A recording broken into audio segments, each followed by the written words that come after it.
Paris, France, August 25, 1944.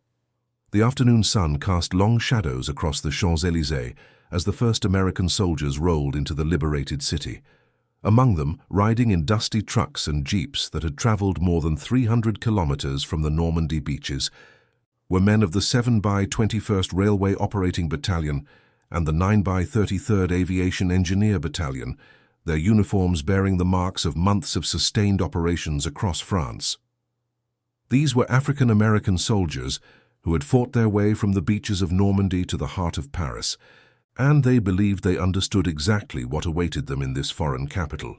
The same segregation, the same casual dismissals, the same invisible walls they had known all their lives, perhaps softened slightly by distance from home, but fundamentally unchanged. They could not have been more profoundly mistaken. Before we dive into this story, make sure to subscribe to the channel and tell me in the comments where you're watching from. It really helps support the channel. What these men were about to experience would shatter every assumption they held about their place in the world, creating memories so powerful that decades later, many would call their time in liberated Paris the most transformative period of their entire lives. More impactful than combat, more meaningful than victory, more personally revolutionary than anything they had imagined possible. Corporal James Mitchell from Detroit, Michigan, was 23 years old when his truck crossed into Paris that August afternoon.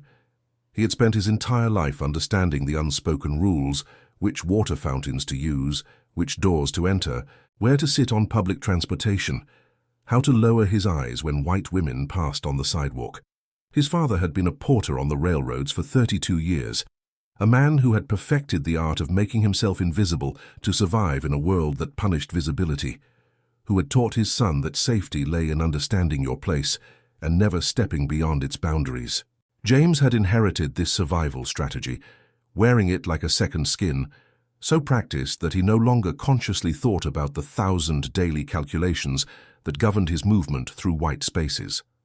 The battalion had been warned during their briefing that morning in a dusty field outside the city limits.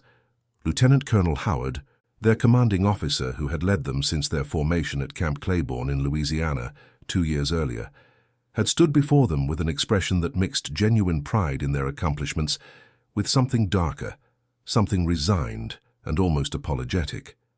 The men of the 7x21st had just spent 6 weeks repairing and operating critical railway lines under constant pressure, working 20-hour shifts to keep supplies flowing to the rapidly advancing armies.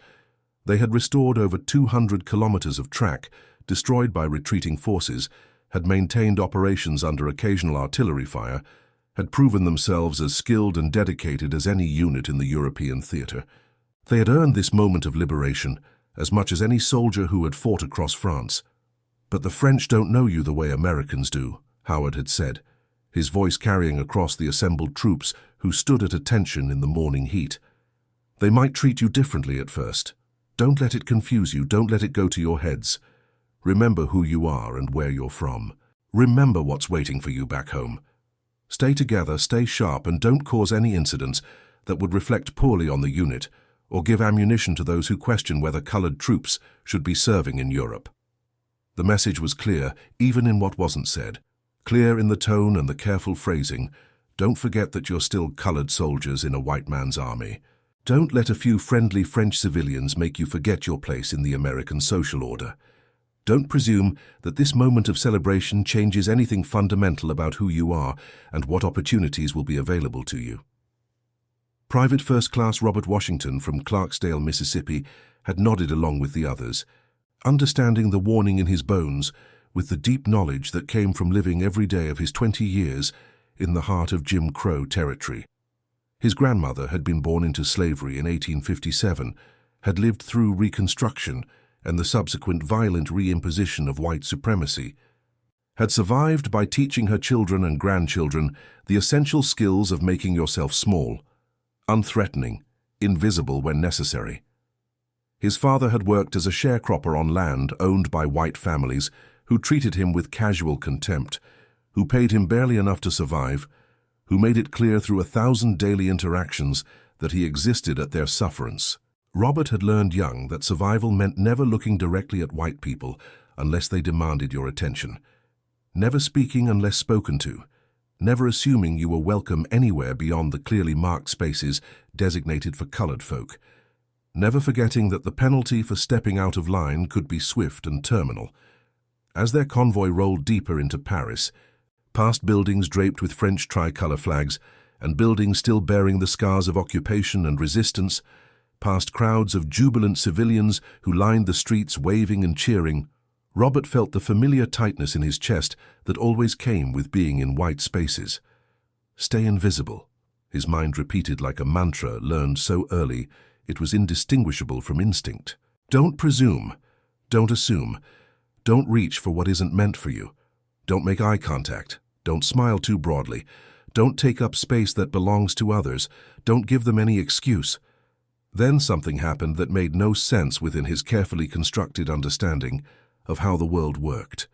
A young French woman, perhaps 25 years old, her dark hair pinned back from a face that showed the strain of years under occupation, but still carried undeniable warmth. Her dress, simple but clean, despite the widespread shortages, stepped directly into the path of their truck with her arms raised. The driver, Corporal Lewis from Tennessee, hit the brakes hard, and Robert felt his stomach drop with the sick certainty that came from knowing what this moment would mean back home. In Mississippi, this moment, a colored man in a vehicle approaching a white woman who stepped into his path, would have preceded accusations of impropriety, of colored boys not knowing their place. They of aggression or assault or whatever charge would justify the violence that would follow. But the woman was smiling. Not the tight, polite smile that meant, please go away and don't make this awkward. Not the nervous smile that concealed fear or disgust, but genuine joy spreading across her features like sunlight breaking through clouds. She reached up toward Robert with both arms extended, and before he could process what was happening, before his training in survival could engage defensive protocols, she was kissing him on both cheeks in the French style, her hands on his shoulders, laughing and speaking rapid French that he didn't understand, but whose emotional content was unmistakable. Welcome, gratitude, celebration, relief, joy at liberation, and the presence of soldiers who represented freedom returned. Other women emerged from doorways and side streets, converging on the convoy from all directions. They were kissing the soldiers, all of the soldiers without discrimination or hesitation, pulling them down from the trucks with surprising strength, born of emotion, pressing flowers into their hands that had been hoarded for this moment, offering wine from bottles hidden during the occupation, bread from private stores, whatever they had saved or could offer. Robert stood frozen in the street, his entire understanding of social physics collapsing around him like a building whose foundations had suddenly dissolved. Sergeant William Tucker, a career soldier from Chicago's South Side, who had served 8 years before the global conflict began, watched the scene developing with narrowed eyes and a growing sense of unreality. At 31, he was old enough and experienced enough to smell a trap, to recognize when something felt wrong even if he couldn't immediately identify the danger. This had to be some kind of setup, some elaborate humiliation waiting to spring its trap. White women didn't rush toward colored men with joy in their eyes and affection in their gestures. That wasn't how the world worked. That wasn't how it had ever worked in any place he'd known across his 3 decades of navigating American racial dynamics. Even in Chicago, which was better than the South in many ways, white women who showed any interest in colored men faced social ostracism at minimum, and colored men who reciprocated that interest faced consequences ranging from job loss to disappearance. But the women kept coming, old women with lined faces and grateful tears streaming down their cheeks, young women barely out of adolescence, their eyes bright with the first hope they'd known in years, middle-aged women who looked like they'd forgotten how to smile until this moment, women with children clinging to their skirts, pointing at the American soldiers and repeating words their mothers were teaching them in real time: liberators, heroes, saviors. Women alone, women in groups, women who had been part of the resistance, and women who had simply tried to survive the occupation years with their families intact. They kissed the soldiers' hands, their faces, their uniforms dusty from the road. They wept with gratitude that seemed disproportionate to the soldiers' presence, but made sense when you understood what 4 years of occupation had meant. The fear, the hunger, the constant surveillance, the friends and neighbors who had disappeared into the machinery of oppression and never returned. They linked arms with these American liberators and guided them toward cafes that were reopening after years of restricted operation, toward homes where entire families waited to express their thanks, toward community centers where impromptu celebrations were erupting across every arrondissement of the city. Private Eugene Jackson from Montgomery, Alabama, found himself sitting at a sidewalk cafe, actually sitting at a table with a white tablecloth, not standing in the back waiting for scraps or service from a separate window, with a French family pressing wine and cheese into his hands, refusing to accept his polite attempts to decline. The mother, a woman perhaps 50 years old with grey threading through her dark hair, was crying as she spoke, telling him through a mix of broken English and passionate gestures about her son who had been taken by the occupation forces 2 years earlier, sent to work in industrial facilities serving the occupation, and about whom she had heard nothing since. She spoke about the years of fear, about what it meant to see American soldiers, to know that liberation had finally come, that perhaps now there might be news of her son, that perhaps now life could begin to return to something resembling normal. And she was touching his hand as she spoke, gripping it with both of hers, as if he were a lifeline to stability in a world that had been chaotic for so long, looking directly into his eyes, as if he were a human being whose attention mattered, whose presence brought comfort, whose very existence in this moment represented hope realized. Eugene felt something crack open inside his chest, some defensive wall he'd built so early in childhood. He couldn't remember its construction, couldn't remember a time when it hadn't been necessary to protect himself from the constant small and large rejections that came from living in a society that had decided his humanity was questionable. His hands shook as he raised the wine glass to his lips for the first time in his life. Not from fear, the emotion that usually accompanied his interactions with white people, but from an overwhelming surge of feeling he couldn't quite name, something between gratitude and grief, between joy and rage at all the years this simple human recognition had been denied to him. Across the city, similar scenes were repeating with thousands of variations on the same theme of unexpected welcome. Corporal David Hayes from Atlanta, Georgia, who had been taught from childhood that touching white women in any context was potentially fatal for colored men, was being pulled into a spontaneous dance by a young woman in the street, while an accordion player who had emerged from hiding during the occupation years provided music, and a growing crowd of onlookers clapped and cheered and offered encouragement.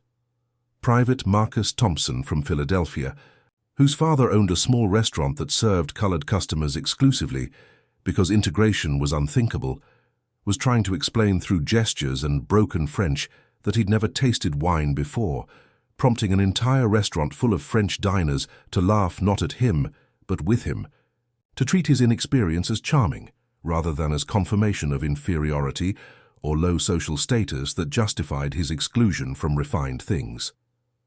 Staff Sergeant Charles Brown, who had fought through North Africa and Sicily before landing at Normandy, whose service record included 3 commendations for valor under fire, found himself in a small apartment 5 floors up, in a building that had survived the occupation years relatively intact, drinking real coffee, actual coffee made from beans that had been hoarded for years rather than the burnt grain substitute the military provided, while an elderly couple showed him photographs of their life before the conflict. The old man, who had fought in the previous global conflict that everyone had believed would be the conflict to end all conflicts, showed Charles his medals with obvious pride, his hands trembling slightly as he held the decorations that represented his service in battles whose names Charles recognized from military history. Then the old man gestured to Charles's uniform decorations with clear respect and recognition, touching them gently as one soldier to another, with no caveat for race, no asterisk next to the acknowledgement, no subtle communication that Charles's service was somehow less meaningful because of his skin color. The strangeness of it was overwhelming in ways that had nothing to do with the language barrier or the foreign culture. These French people weren't colorblind. They could obviously see that the soldiers were African American, could recognize the physical characteristics that in America would have immediately triggered a complex set of social protocols designed to maintain hierarchical distance. But they simply didn't seem to care in the way that mattered. in the way that would have shaped every interaction in the United States. There was no segregation in the celebrations, no separate but equal spaces where colored soldiers were welcomed but kept distinct from white soldiers, no invisible barriers that had to be navigated with constant vigilance and careful attention to unspoken rules. Lieutenant Raymond Foster, one of the few African-American officers in the entire European theater, a man who had graduated from Howard University before the conflict and who understood both tactical situations and social dynamics with unusual clarity, watched the developing scenes across Paris with growing concern mixed with fierce joy. His men were experiencing something that could be dangerous to good order and discipline: hope. Not the abstract hope of religious faith or distant political promises, but the concrete, visceral hope that came from experiencing directly that the world might be different than they'd been taught, that their humanity might be recognized without qualification or limitation, that the restrictions they'd accepted as natural law were actually just social choices that other societies chose not to make. He'd seen what happened when colored soldiers forgot their place, forgot the rules that kept them safe in a military and a nation that viewed them with suspicion even as it demanded their service. He'd witnessed the aftermath of incidents where African-American servicemen had been accused of impropriety with white women, had seen men disappear into military prisons on charges that would never have been filed against white soldiers who engaged in identical behavior, had watched careers destroyed and lives ruined for violations of racial protocols that existed nowhere in official military regulations but were enforced more stringently than written law. The conflict raging across Europe had not changed America. Victory, when it came, would not transform the deeply segregated society waiting for them back home. The military itself remained strictly segregated, with colored units commanded primarily by white officers, with separate facilities and different expectations, with the constant subtle and not-so-subtle communication that African-American soldiers were a necessary evil rather than valued members of the fighting force. But watching his men laugh freely, for perhaps the first time since entering military service, watching them relax in ways he'd never seen during months of training and combat, watching Private Washington dance with 3 French girls who were teaching him words in their language while he taught them jazz rhythms he'd learned in Mississippi, Lieutenant Foster felt the weight of a terrible knowledge settling over him like a physical burden. These men would have to go home eventually. The conflict would end, occupation duties would conclude, and they would have to return to a country that would demand they forget this freedom, that would punish them for presuming they deserved to be treated as these French civilians were treating them now, that would require them to relearn the old survival strategies and accept the old limitations, as if this interlude of recognition and equality had never happened. How did you put that knowledge back in the box once it had escaped? How did you convince men who had been treated as fully human that they should accept being treated as less than human? How did you restore the carefully constructed psychological defenses that made segregation bearable, once those defenses had been breached by the direct experience of what life could be like without them? The celebrations continued into the night, spreading across Paris like fire through dry kindling. All across the city, in cafes that stayed open past curfew for the first time in 4 years, in homes where entire families gathered to meet the liberators, in public squares where impromptu dances broke out, accompanied by musicians who had been forbidden to perform during the occupation, African-American soldiers were experiencing a version of liberation they had never imagined possible. They were being welcomed into spaces without checking first whether colored soldiers were permitted. They were invited to tables without anyone suggesting they should eat separately or use different dishes. They were included in celebrations without segregation, without qualification, without the constant subtle communication that their presence was tolerated but not truly welcomed. Corporal Samuel Peterson from Houston, Texas, found himself in a crowded bistro where French resistance fighters were sharing stories of the occupation years, of the small acts of sabotage and large risks taken, of friends lost and victories won in the shadows. One of them, a man named Jacques, who had learned English before the conflict while working as a translator, was translating for the group, moving back and forth between French and English with practiced ease, making sure that everyone could participate in the conversation regardless of language.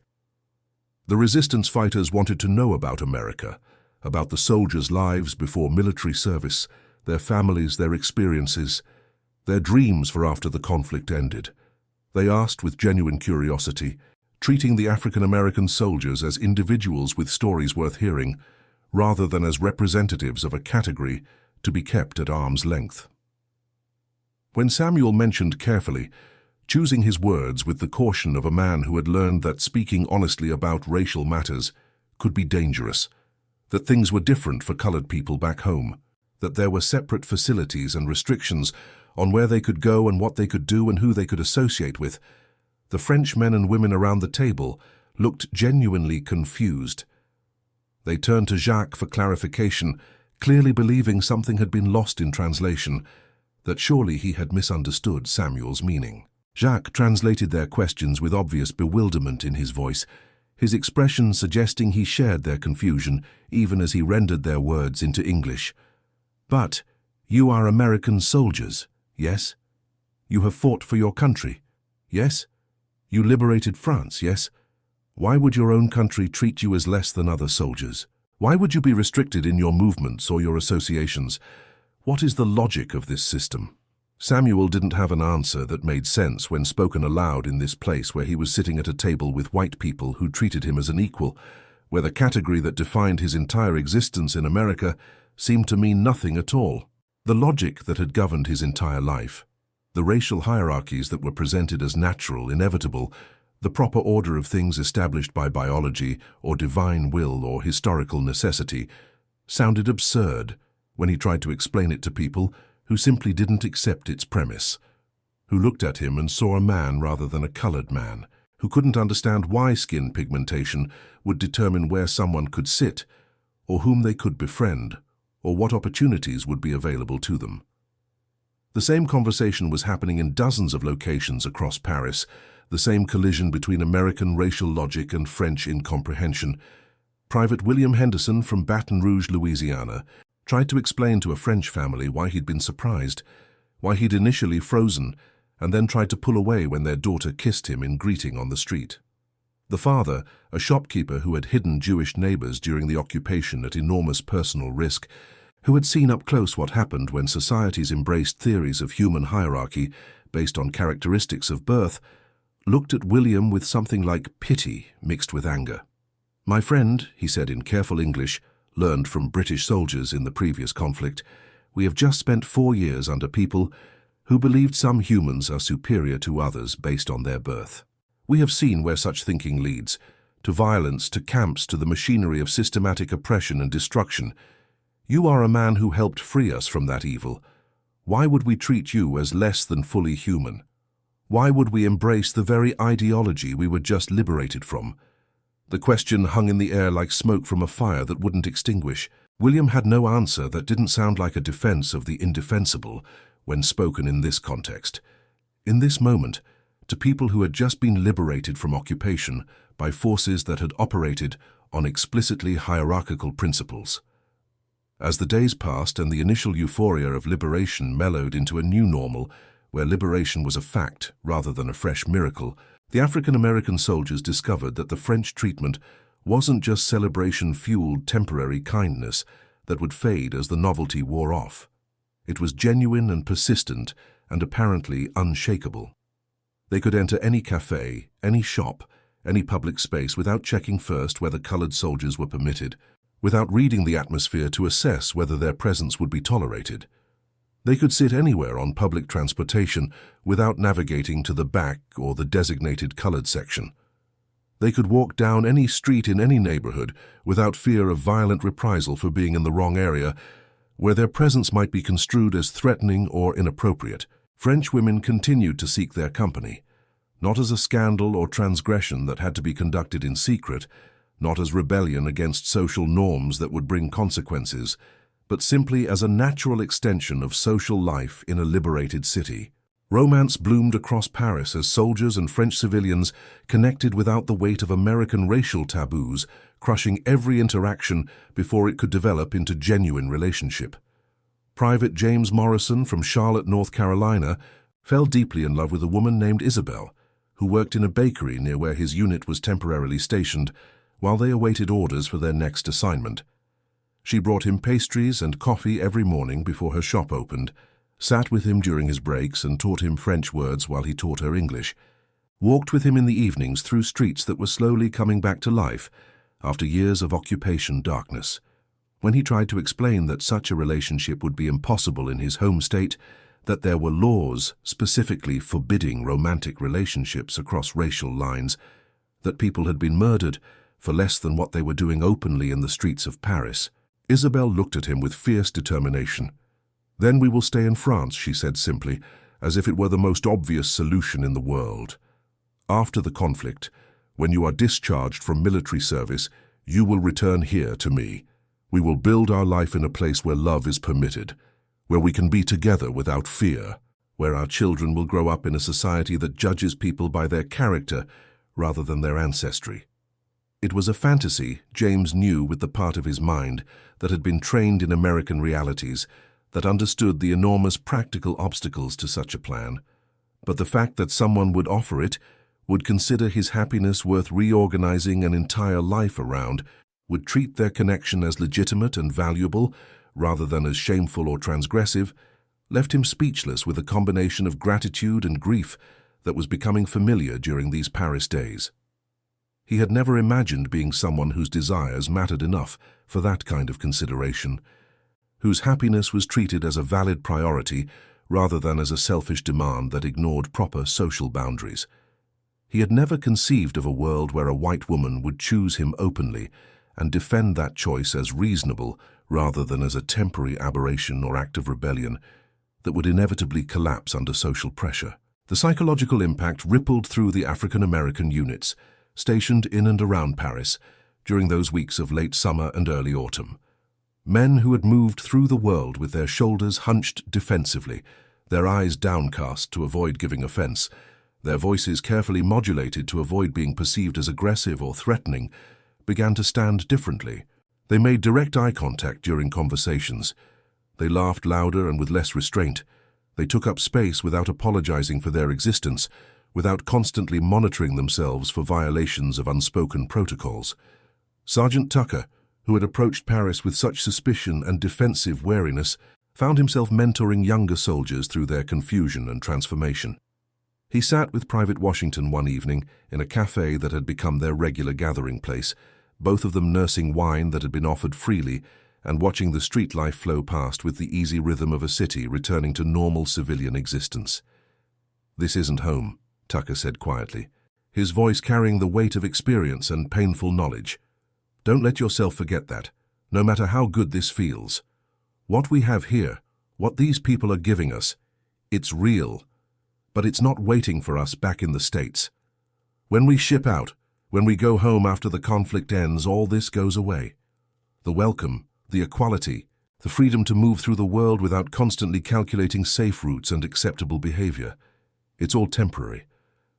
"I know, Sergeant," Washington replied, his voice soft but carrying its own conviction. "But now that I've felt what it's like to be treated as fully human, how am I supposed to go back to accepting less? How am I supposed to pretend that the old way is natural or right or acceptable when I've lived in a place where people simply don't think that way? How do I unknow what I now know?" Tucker had no answer to give, no wisdom that would resolve the fundamental problem Washington had articulated. It was the question keeping Tucker awake at night, the question he heard echoed in every unguarded laugh from his men, saw reflected in every easy interaction between his soldiers and French civilians. They were creating a before and after in these men's lives, drawing a bright line that separated what they had accepted as inevitable from what they now knew was possible. And once you knew something was possible, once you'd lived it and felt it and experienced it directly, rather than just imagining it as distant abstraction, how did you go back to believing it was impossible? How did you accept restrictions that you now understood were choices rather than natural law? The military hierarchy watched these developments with growing concern that manifested in increasingly pointed communications and eventually in direct orders. White officers in other units reported with barely concealed irritation that African-American soldiers in Paris were getting uppity, forgetting their place, acting as if they were equal to white troops. The French treatment, was making colored soldiers difficult to manage. They complained in official and unofficial communications, filling their heads with dangerous ideas above their station, creating discipline problems that would only get worse the longer this situation continued. Some of the complaints were explicit about the concern. How were these soldiers supposed to return to proper military discipline and accept appropriate segregation after weeks of being treated as if such restrictions were unnecessary? How were they supposed to remember their place after French civilians had spent weeks pretending that place didn't exist? Orders came down through channels to rotate the African-American units out of Paris more quickly than had been originally planned. The official reason given was operational necessity. The railways needed experienced operators further east. The supply lines advancing toward the border required maintenance. The engineering support was needed for the continuing advance. But everyone who received these orders understood the real message behind the bureaucratic language.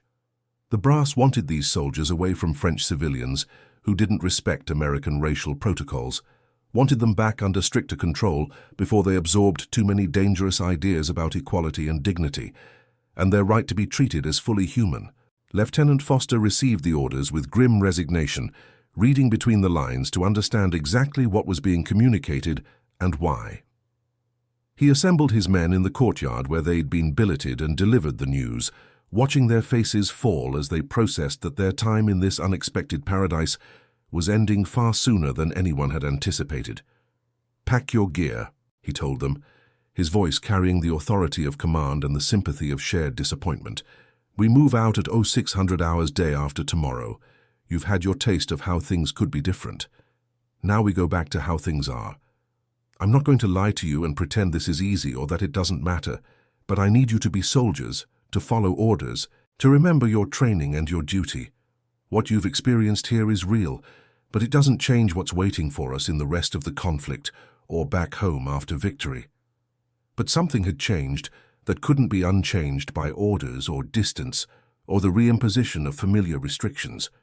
As the 7x21st Railway Operating Battalion prepared to leave Paris over the following 2 days, the soldiers found themselves surrounded by French civilians saying goodbye with genuine sadness that matched their own sense of loss. Women wept openly in the streets. Men pressed bottles of wine and small gifts into the soldiers' hands, offering addresses and making them promise to write, to return after the conflict ended, to remember Paris and the people who had welcomed them.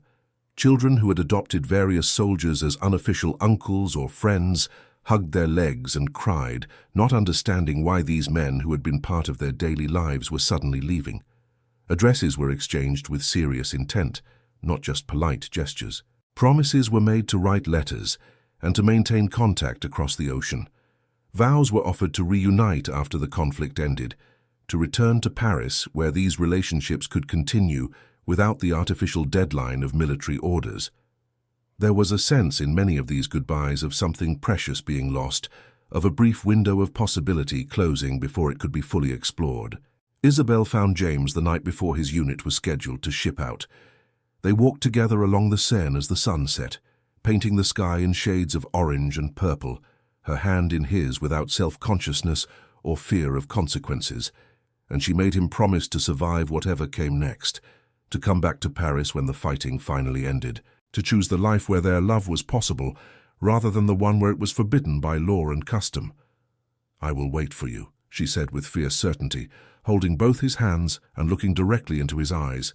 "However long it takes, whether it's 6 months or 6 years. In France you are not a colored man and I am not a white woman. We are simply two people who found each other in extraordinary circumstances. Don't forget that truth just because you return to a place that denies it. Don't let them convince you that what we have is impossible or wrong. It's real, and it's valuable, and it's worth fighting for." Across the city, thousands of similar goodbyes were happening between soldiers and the French people who had welcomed them with such warmth. For the African-American soldiers leaving Paris, the experience had been more than pleasant or enjoyable. It had been revelatory in the most fundamental sense. They had discovered that the racial hierarchies they'd been taught were natural and inevitable, and supported by biology or religion or historical necessity, were actually just American, just choices that a particular society made, and could therefore unmake if it chose differently. Private Washington wrote in a letter to his sister back in Clarksdale, Mississippi, using words he would have never dared to write if he thought they might be read by censors looking for seditious content. I've seen what life can be like when people choose to see past skin color to the human being underneath.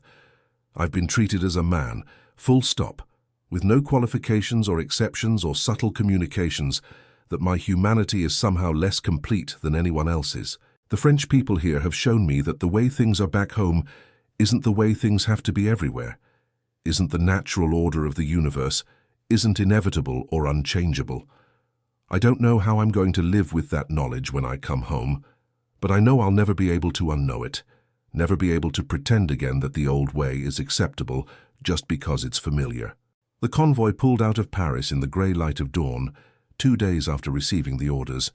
The trucks and jeeps loaded with equipment and soldiers who were silent in ways that had nothing to do with the early hour.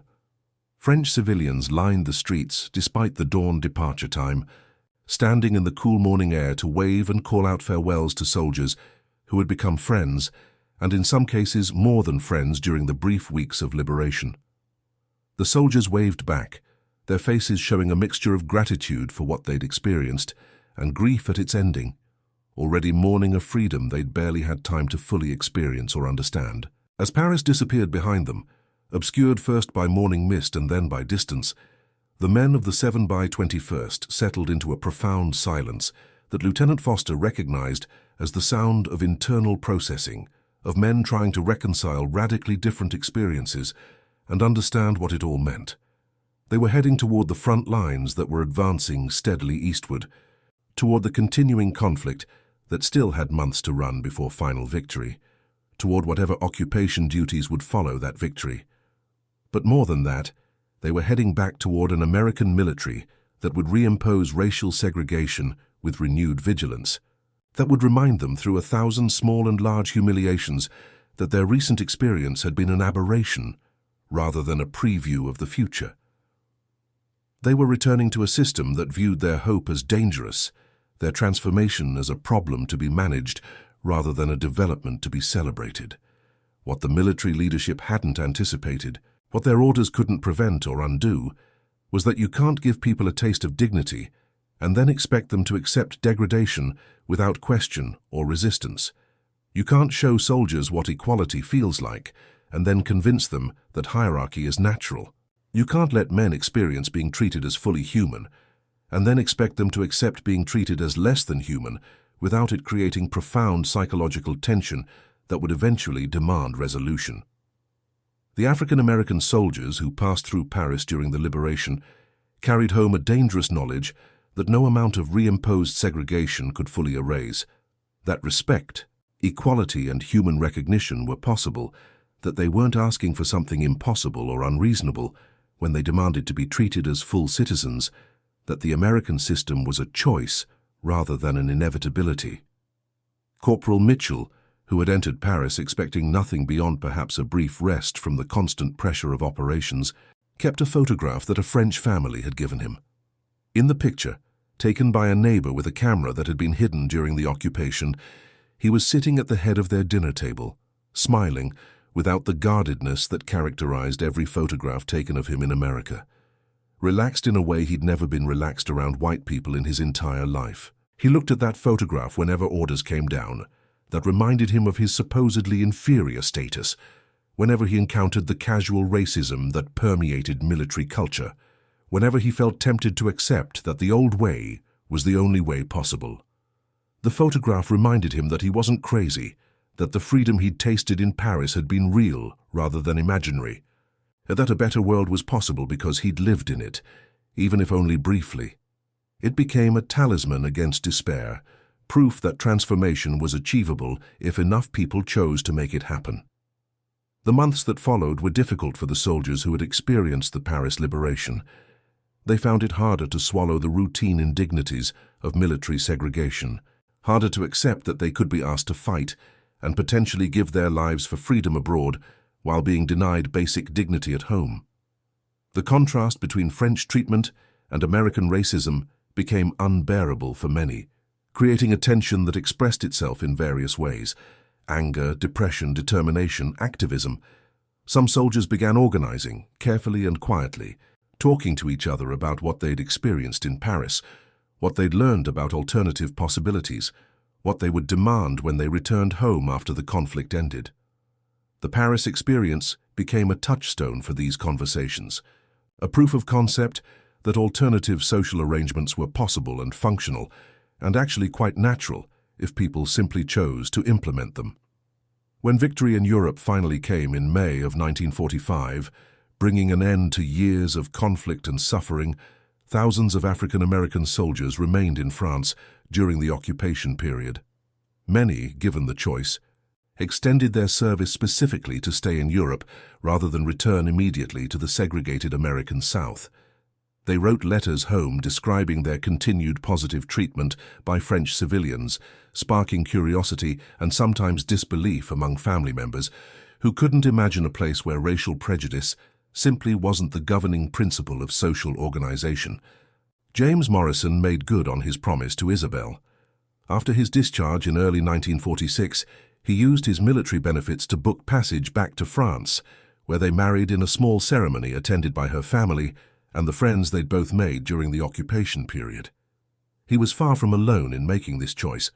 Thousands of African American servicemen chose to remain in France after the conflict, creating expatriate communities in Paris and other cities, places where they could live without the constant burden of American racism, where they could simply be people rather than colored people, whose every interaction was shaped by racial protocols.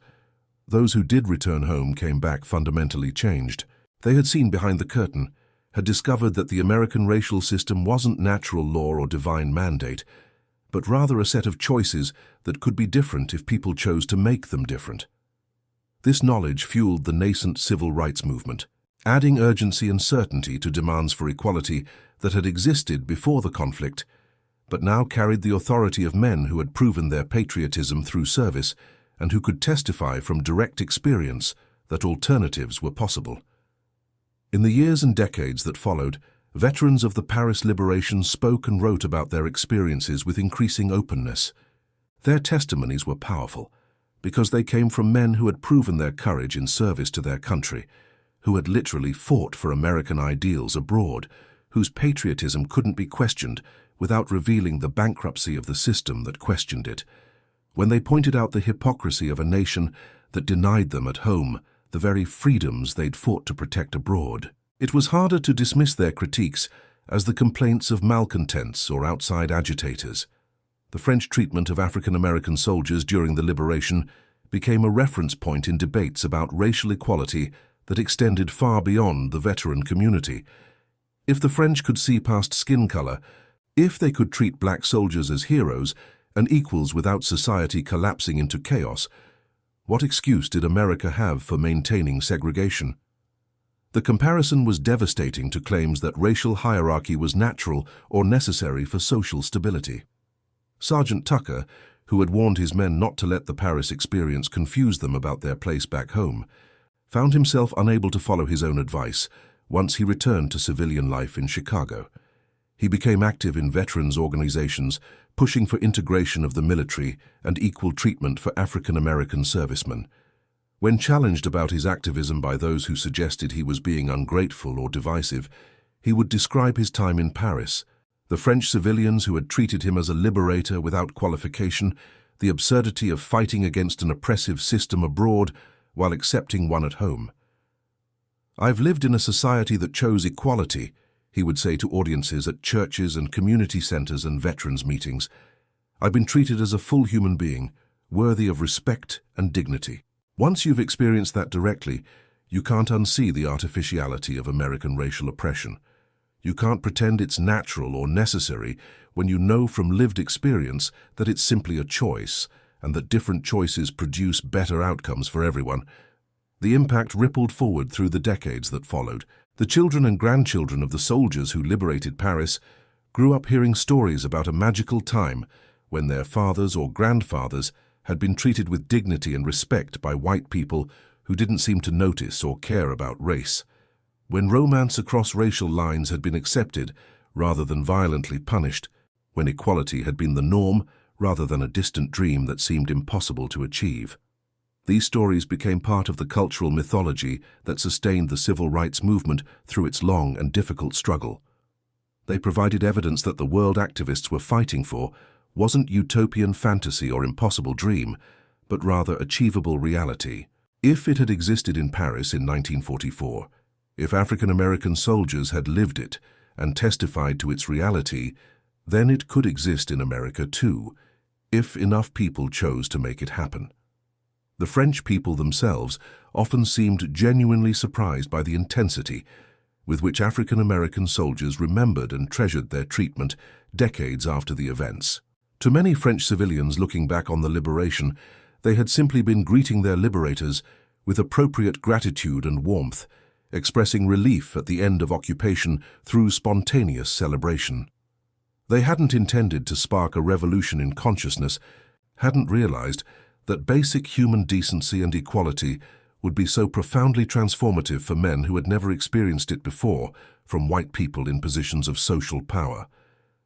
But that very innocence, that lack of self-conscious awareness of doing anything unusual or revolutionary, was precisely what made the experience so powerful for the African American soldiers. The French had treated them as equals, not because they were making a deliberate political statement or because they were trying to challenge American racism, but because it simply didn't occur to them to do otherwise. They saw American soldiers who had helped free their country from occupation, and they responded with gratitude and inclusion that didn't require complex justification or special pleading. This unself-conscious equality was more impactful than any deliberate anti-racism campaign could have been. It showed the African American soldiers that seeing them as fully human wasn't difficult or unnatural or requiring enormous effort. It was actually the easy, default position for people who hadn't been systematically indoctrinated into American racial hierarchies. It proved that the elaborate justifications for segregation and discrimination were exactly that, elaborate justifications for choices that had nothing to do with nature or necessity. Decades later, when the United States finally began the slow and difficult process of dismantling legal segregation through court decisions and legislative action, veterans of the Paris liberation were there in the struggle, bringing the certainty of men who had lived the alternative. They knew equality was possible because they'd experienced it directly. They knew integration could work because they'd seen it work. They knew racial prejudice was a choice rather than an inevitability because they'd lived in a place that made a different choice and thrived as a result. The women of Paris who had rushed to kiss and welcome African American soldiers in August of 1944, who had treated them as heroes and men rather than as colored boys who needed to know their place, had no idea they were participating in a profound psychological and social transformation that would echo across generations. They were simply expressing their joy at liberation, their gratitude to the soldiers who had helped free them from years of occupation and fear and loss. But those kisses, those welcomes, those moments of unself-conscious equality echoed forward through time in ways that shaped history.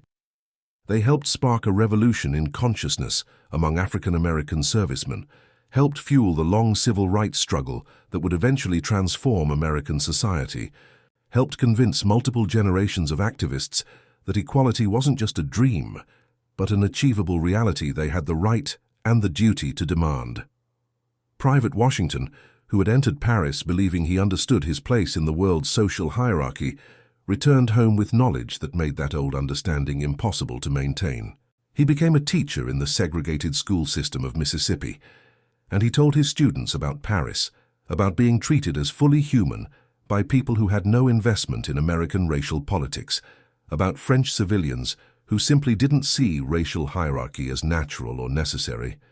"You are not inferior," he would tell his students year after year, especially the ones who had internalized the countless messages telling them they were less than, that they should accept limited opportunities as appropriate to their station. I know this because I've lived in a place where people saw me clearly and still treated me with respect. The problem isn't you. The problem isn't your abilities or your worth or your potential. The problem is a system built on lies about human value. And what's built on lies can be torn down and rebuilt on truth. This was the ultimate legacy of those weeks in liberated Paris, not just memories of parties and romance and acceptance, but a fundamental shift in consciousness that made the later civil rights movement possible. The soldiers who experienced French equality came home with proof that the American system was neither natural nor inevitable, that alternatives existed and worked, that they were justified in demanding change rather than accepting oppression as unchangeable reality. The military's attempt to limit the damage by rotating African American units out of Paris quickly had failed spectacularly in its larger purpose. You can't unring a bell once it's been rung. You can't give people a sustained taste of freedom and dignity and then expect them to forget what they've learned and return docilely to accepting less. The Paris experience had created a cohort of African American veterans who knew, with the certainty of lived experience rather than abstract theory, that they deserved better than America was giving them, and that achieving better was possible rather than utopian fantasy. And that knowledge, shared through communities and families, through veterans' organizations and civil rights groups, through stories passed from fathers to sons and mothers to daughters, became part of the foundation on which the movement for equality was built in the post-war decades. It provided both inspiration and practical proof that transformation was achievable, that the world could be different if enough people chose to make it different. The French people who welcomed African American soldiers in August of 1944 probably never imagined the long-term historical impact of their spontaneous expressions of gratitude and joy. They were living in the moment, responding authentically to liberation, with the emotions that moment deserved, expressing relief that had been building for 4 years of occupation. But their simple, unself-conscious treatment of these soldiers as equals helped change the course of American history in ways both large and small, influencing debates and movements that would reshape American society over the following decades. It proved that equality wasn't complicated or difficult, or requiring extensive social restructuring. It proved that seeing past racial categories to the humans beneath wasn't asking too much, or requiring superhuman effort or extraordinary moral courage. It proved that the American racial system was a choice, not an inevitability supported by nature or science or divine will, and that different choices were not only possible, but actually quite natural for people who hadn't been systematically trained to think otherwise through generations of conditioning. The soldiers who walked the streets of Paris in those weeks of late summer 1944, who were kissed by French women without scandal or violence, following those gestures, who sat in cafes and homes as welcomed guests rather than as problems to be managed or kept at appropriate distance, carried that experience forward as a precious and powerful truth that would sustain them through difficult years ahead. They had lived in a world that chose differently, that demonstrated through daily interactions that racial hierarchy was not inevitable, and that made them dangerous to a system built on convincing people that no alternative was possible or sustainable. They became teachers and activists, ministers and organizers, fathers and grandfathers who passed along the knowledge that change was achievable because they had experienced it directly in the streets and homes of liberated Paris. They became living witnesses to the possibility of equality, proof that the struggle for civil rights wasn't asking for something impossible, but rather something that had already been achieved in other contexts and could be achieved in America if enough people committed to making it happen. And that concludes our story. If you made it this far, please share your thoughts in the comments. What part of this historical account surprised you most? Don't forget to subscribe for more untold stories from World War II and check out the video on screen for another incredible tale from history. Until next time.